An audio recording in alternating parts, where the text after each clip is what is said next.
बिस्मिल्लाहिर्रहमानिर्रहीम। अस्सलाम वालेकुम। Welcome to my YouTube channel cooking with Mehrman में मैं आपको खुशामदीद कहती हूँ।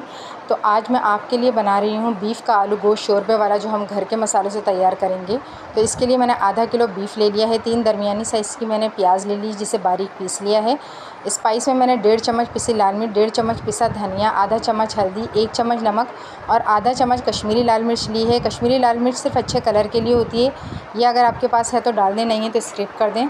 साबुत खड़े मसाले में 4 से 5 लौंगे, 4 से 5 काली मिर्चें, 2 दालचीनी के टुकड़े और 3 से 4 तेज़पत्ता लिया है।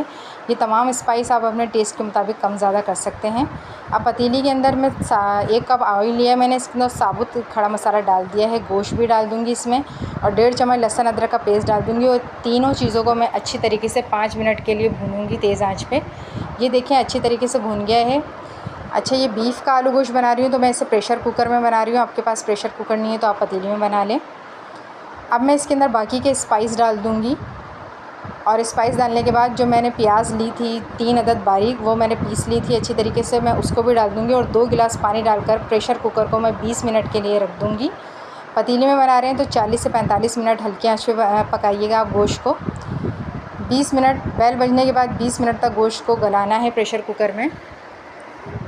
ये देखें 20 मिनट बाद मैंने गोश्त को निकाला है तो गोश्त अच्छी तरीके से गल चुका है। अब इसका पानी खुश्क करना है और बाकी के स्पाइस में डालना है। तेज़ आंच पे इसका पानी खुश्क करेंगे क्योंकि गोश्त गल चुका है।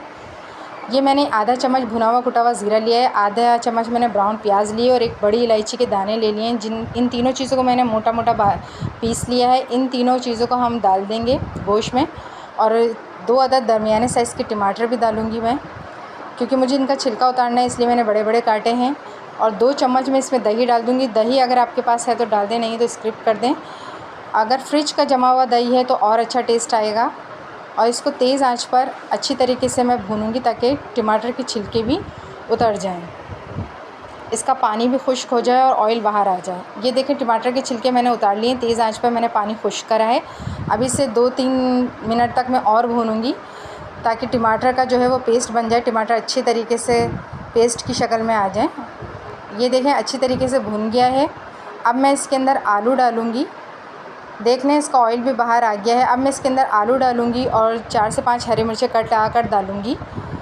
आलू डालने के बाद इसको मैं 1 से 1.5 गिलास पानी डालकर 15 मिनट के लिए हल्की आंच पे रख दूँगी ताकि आलू जो है वो गल जाएँ इसके।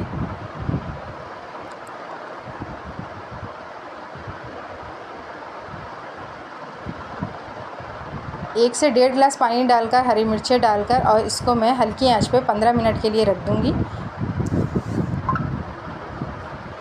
ये शोरबे वाला आलू गोश्त है, अगर आप शोरबा नहीं चाहती हैं तो इससे कम पानी रखिएगा। ये हल्की आंच पर मैं इसे 15 मिनट के लिए रख दिया है। ये देखें हमारे आलू भी गल गए हैं और शोरबा भी वैसे ही रेडी हो गया है जैसा हम चाहते हैं। मेरी डिश रेडी है। अब इसको हम डिश आउट करते हैं।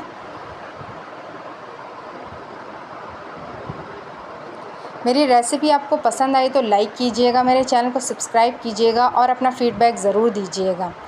अल्लाह हाफ़िज़।